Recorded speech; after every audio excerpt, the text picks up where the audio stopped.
Okay, question time. Finding the tweet. It invites the questions. There it is. Okay, what do we got? First question.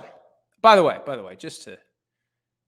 and I've said this time and again, and I appreciate the questions because I know you're not on this every day. August 12th, that's when Chris Sims and I will be back on Peacock, Sirius XM NFL Radio, not NFL Radio, just Sirius XM 85, and Sky Sports NFL. That's where the NFL got thrown in there. And podcasts, wherever you find your podcast. But until then, it's PFT PM every single day, ideally. Okay.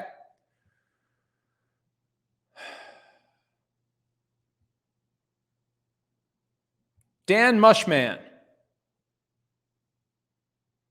Hello from London.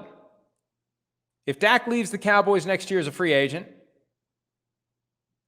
which any semi-competent front office shouldn't allow, how does that affect interest in the head coaching job from, say, Bill Belichick or other big names? Well, here's the thing.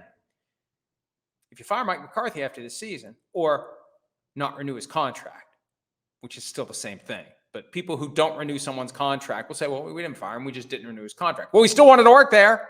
You fired him. So if McCarthy gets fired and Belichick gets hired, Prescott still hasn't signed a deal. They hold his exclusive negotiating rights until the Monday before the start of free agency. So you better be ready to not have Dak. And what it could do is it could force the Cowboys to maybe get something done. You know, Bill Belichick may say, I'll gladly become your head coach once Dak Prescott has a new contract. Will that be enough to get it done? I don't know. I really do think the Cowboys want Dak to see what else is out there because they think that someone else is going to offer more than they're willing to pay, but not so much more that Dak would leave the Cowboys, that there's an inherent value in playing for the Cowboys. There's a dollar value. And whatever they offer, plus that inherent value, is still going to be better than whatever someone else would offer Dak Prescott. I think the Cowboys are confident of that. We'll find out if they're right or wrong. Jerry Jones was boasting recently about his ability to see around corners. We'll see about that as it relates to Dak Prescott. Next question. Paul Zulak, what is your take on the Eagles this upcoming season with new coordinators Kellen Moore and Vic Fangio, perhaps a return to the Super Bowl and a rematch with old friend Big Red and the underpaid Patrick Mahomes? Look, I don't know what's going to happen because I still don't know what went wrong down the stretch last year. They were phenomenal out of the gates, and then it all fell apart. Why did it fall apart? Now, the coordinators got blamed. They're gone. But the coach is still there. Yes, there's new coordinators, but no one was clamoring for Kellen Moore, all due respect. We have these recycled coordinators that get fired one place, hired somewhere else, fired this place, hired somewhere else. Vic Fangio is the guy that they wanted in the first place when Jonathan Gannon left, but the whole tampering thing and the Eagles didn't know Gannon was leaving to take the Cardinals' job, and it kept them from getting Fangio. Well, now they have Fangio. We'll see. Look, there's a lot of pressure on the Eagles this year. There's a lot of pressure on Sirianni. When Bill Belichick's in play, and last year there was a very strong belief in league circles that it was Cowboys and Eagles possibly trying to hire Bill Belichick. Now you've got Cowboys, Eagles, and maybe the Giants in that same division looking at Belichick for next year. A lot of pressure on Sirianni to get it right because if they keep Sirianni, they may have to deal with Belichick twice a year in their division with Dallas or New York. So I think that this is an important year for the Eagles to get it right, and we'll see if they can pull it off. Irish Coffee, have you heard any more about the extra padded helmets? Are most teams planning to wear them? What are your thoughts on the look? Also, have you played NCAA 25 and which team? I'll answer that one first. I've been playing NCAA 25 as a supplement to Madden while I work out. I do my bike for an hour every day, and I play either or just to kind of get the hour to pass in a somewhat reasonable way. I still play Madden because my ultimate team's like a 98. So I started the ultimate team with West Virginia, of course, as the default squad. And it's slow going because it's different. It's football, yes, but it just feels different. You got to get used to the different look, and it feels like it takes a little bit longer. There's a little more bells and whistles that get old very fast. I like to get right to it. I don't need a lot of stuff going on the screen as you move from one task to the next, or, they're unveiling whatever player you managed to unlock with whatever you did in the last challenge. Let's just get to it. Let's move through it. And there's probably a way to do it that I'm too stupid to realize how to do. As to the other question, it's not a team decision, it's a player decision on whether or not to wear the Guardian cap. And we've seen the photos because the Chargers, practicing like they play, are wearing the shell over the Guardian cap that makes it look like their helmet. But it's got a great gazoo quality to it. It's like Bubba Paris, Mark Kelso back in the 80s. They had that extra padding. Willie Lanier had the padding over the top of his helmet back in the 60s and 70s. He's the Chiefs Hall of Fame linebacker, part of the Super Bowl IV winning team. So it's going to take an adjustment. And people aren't going to like how it looks.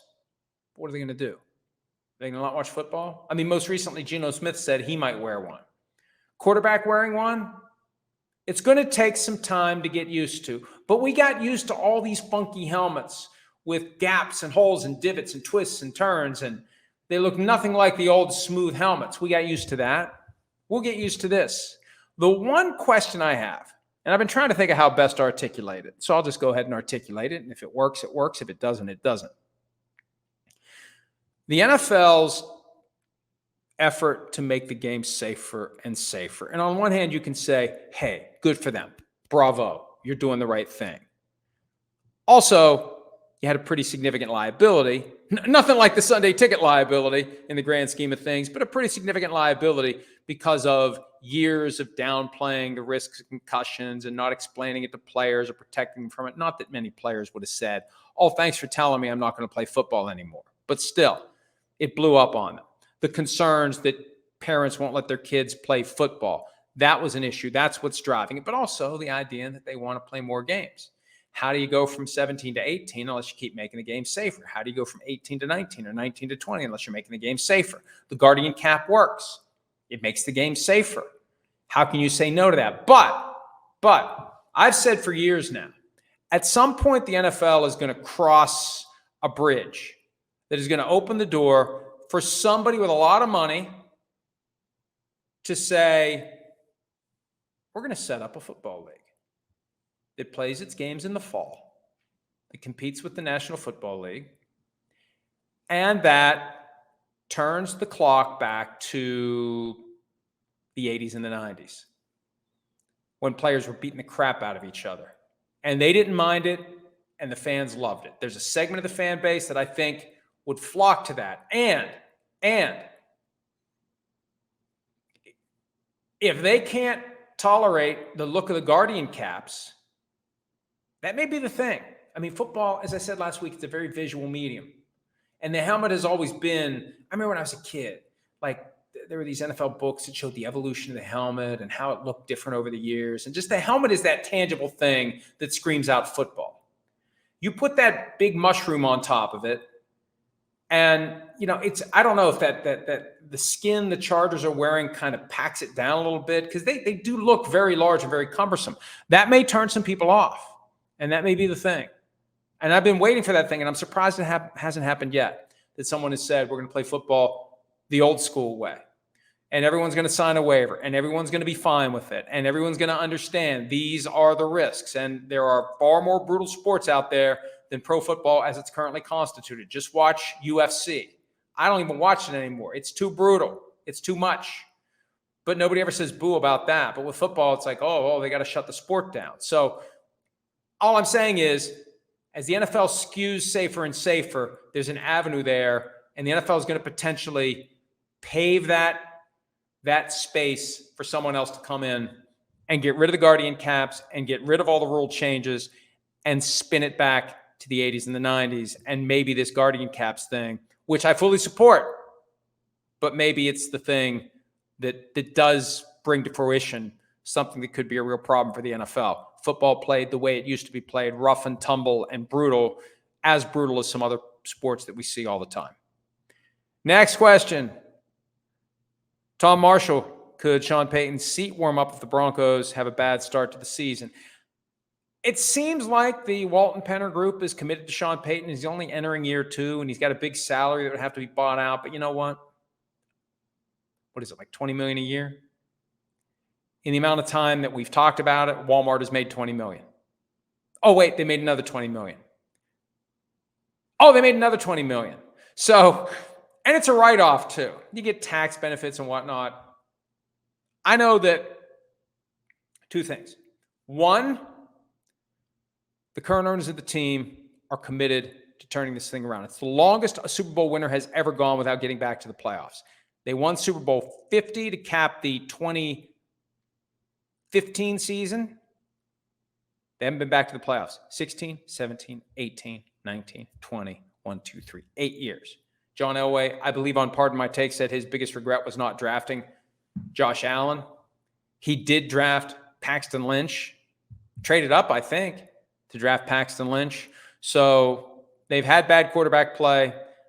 They took a big swing with Russell Wilson. It didn't work out. They took a big swing with Sean Payton. If it doesn't work out, the other thing I believe about the Walton Penner Group, based upon the fact that Walmart has risen to great success by virtue of the fact that management can be, and I don't mean this in a pejorative way, friggin' ruthless, cutthroat, no excuses, no hesitation, do what needs to be done in the name of making the business better. If the Walton Penner Group decides that their best interests aren't being served by Sean Payton, he will be gone. And they will write the check and they will move on and they'll hire somebody else. And they've got the unlimited resources to do it.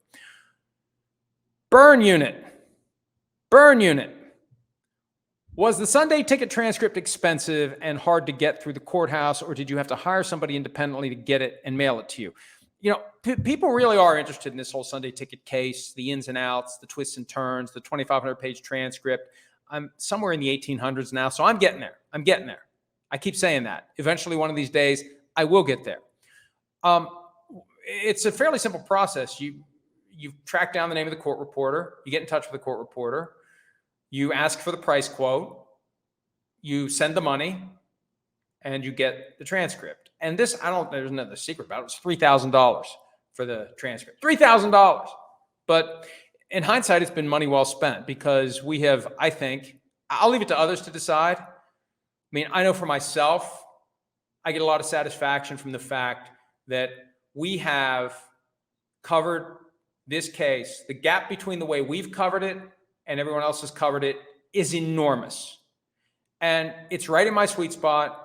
I practiced law long enough to understand the way the case is coming in, the way the evidence was presented, the way the questions were asked, the way it all fits together.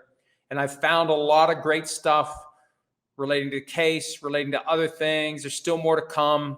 We wrote something today about how the plaintiffs didn't take advantage of the blackout policy when the NFL was saying, well, we're all about every game of every team being on free TV in its market. Well, yeah, but for part of the class period, 2011 through 2014, you had a blackout policy. And if the local team was playing at home and didn't sell all the non-premium seats within 72 hours before kickoff, they weren't going to get to see the game on free TV. How do you mess that with this messaging to the jury? It's all about free TV. It's all about the fans. So it's been a fascinating experience. It's been worth the money. And there's another event tomorrow that I'll be getting the transcript of as well. Probably for less than $3,000, the hearing on the NFL's request to throw the entire verdict out. So $4.7 billion hanging in the balance tomorrow and thereafter while the judge takes up the question of whether or not to grant the NFL's motion. Okay. Manuel Villa. As a well-known conspiracy theorist, what has been a story that the league and fans might have brushed off, but you were right about? Well, I hate the term conspiracy theory. I like a good conspiracy theory, but it's kind of morphed into nut job. If you're a conspiracy theorist, you're not rooted in reality. My approach is to constantly be looking for BS. And so much of what is presented to us doesn't mesh with what's really going on. That's one of the reasons why I've enjoyed the offseason Hard Knocks. Think about the scene where they're planning the messaging that Giants GM Joe Schoen is going to give to reporters at the scouting combine about Saquon Barkley. They knew they weren't going to use the franchise tag on him at the time, but they came up with a messaging that we're keeping all options on the table or whatever. So, and I'm not picking on the Giants here. Everybody does it. There's the truth, and then there's what they tell us. And a lot of times they're not telling us the truth. And from time to time, especially if I feel like they think we're stupid, that's when I really get activated. Like, don't act like we're stupid here. We are, but don't act like it. Okay? We're stupid, but we still can see through this. How dare you think you can outwit someone so stupid? But and then fail to do so. But the one thing that, because I was trying to ponder some of the stories from the past that we have really been all over. I mean, I go all the way back to Mike Vick. I knew from the get-go Mike Vick was involved in that dogfighting ring. I mean, it was obvious. He's got property that he owns in Virginia, and he goes there from time to time. How does he not know this dogfighting operation? And I think he tried to test out this idea that I never go there. And I remember writing about this 17 years ago. The idea that, he's using a credit card somewhere. They'll be able to figure out where he was. You put him in that property at any time, this property that he owns, and there's all this sheds and equipment. Of course he knows. Of course he was involved. So, that was one where it wasn't a conspiracy theory. This is a guy who said to the commissioner's face, I didn't know anything about it. And systematically, it was proven otherwise. More recently, think back to 2 years ago when Chris and I worked together on the idea that the Dolphins, after firing Brian Flores, wanted to move on from Tua Tagovailoa and bring in a package deal of Tom Brady and Sean Payton. And Sims and I talked about it, and it was just ignored. And people knew. That's the thing. People in the media who knew about it and for whatever reason wouldn't talk about it, ignored it.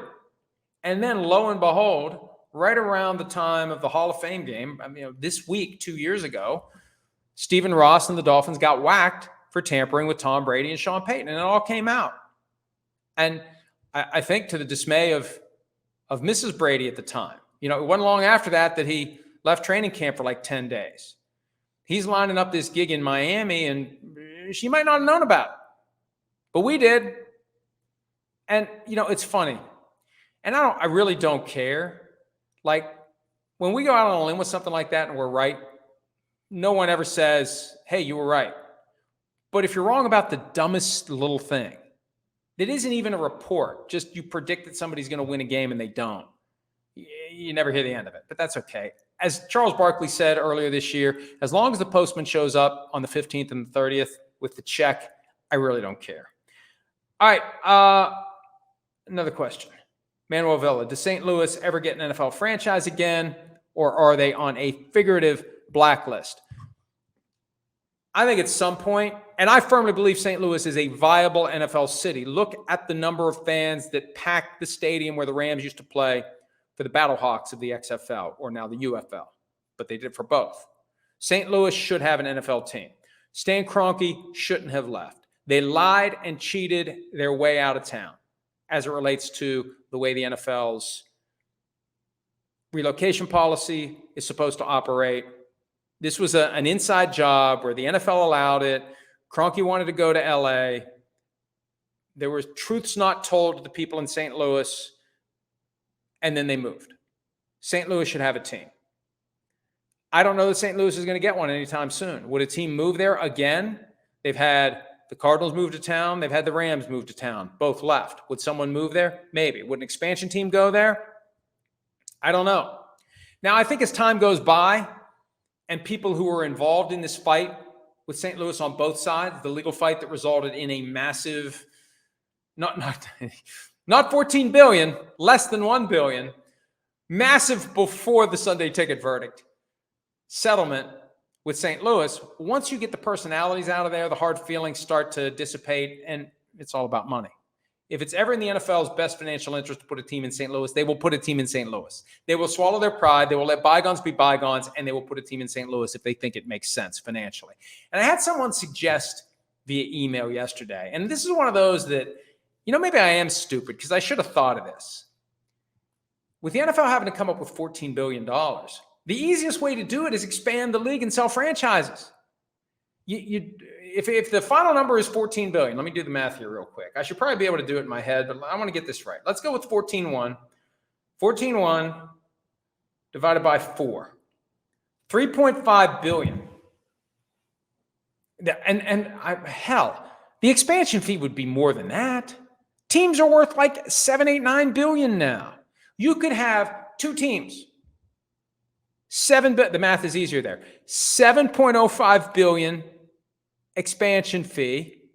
A year ago, the Commanders sold for $6.05 billion. Just add $1 billion, 2 teams, expand to 34, problem solved. You've paid off the $14 billion and you've added 2 teams. Now, that doesn't address the problems with what do we do about Sunday Ticket going forward. I mean, you may have to expand by 2 more teams if you don't change your ways. But maybe that's the way St. Louis gets back in. And that would be fitting, right? The last big negative outcome for the NFL in court, although it was a settlement, was St. Louis. Then you've got the much bigger negative outcome for the NFL through Sunday Ticket. Well, how do we come up with $14 billion? 2 new teams, 2 expansion teams. St. Louis and, I don't know, where would the other one be? Second team in Chicago? So the Bears could pay for that stadium on their own? I think that it makes a ton of sense. And the other thing, too, remember, so much of the money comes from TV now. I saw in the Sunday Ticket transcript, 61% of the money generated by the NFL comes from TV.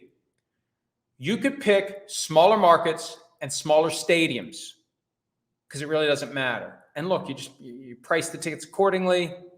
I've had people in ownership suggest that if they were doing it all over again, they would just get rid of the second deck of their stadium because the profit from the second deck doesn't justify it. Because you've got cheaper seats, you've still got to have more security, more concessions, more everything to service those people. If you just peel that upper deck off altogether, you might still be as profitable as a stadium. That would open up Oklahoma City as a potential NFL home. A lot of cities that we would look at and say, that's really not a major league city. Doesn't matter. It doesn't matter. You put a stadium there, you make it the right size to correspond with the population, and you get another place where you can stage games, get put on TV. That's the key. All we need are places to stage games that we put on TV. I mean, we've seen, and this is a ridiculous example, but we've seen some of these spring leagues have every team in one place and they play all the games there. The NFL could do that. They could. And they'd make almost as much money doing that. And the money they'd save traveling all over the place, I mean, think about it. My point is this. You don't need a big stadium. You don't need a massive population center. So St. Louis, which is showing that I think that it could fill a big stadium, and maybe some other place that would ordinarily not be expected to bring 80,000 fans into the building each and every week. Hi, it's Mike Florio. Thanks for watching PFT on YouTube. Hit subscribe for the latest news and analysis from Pro Football Talk.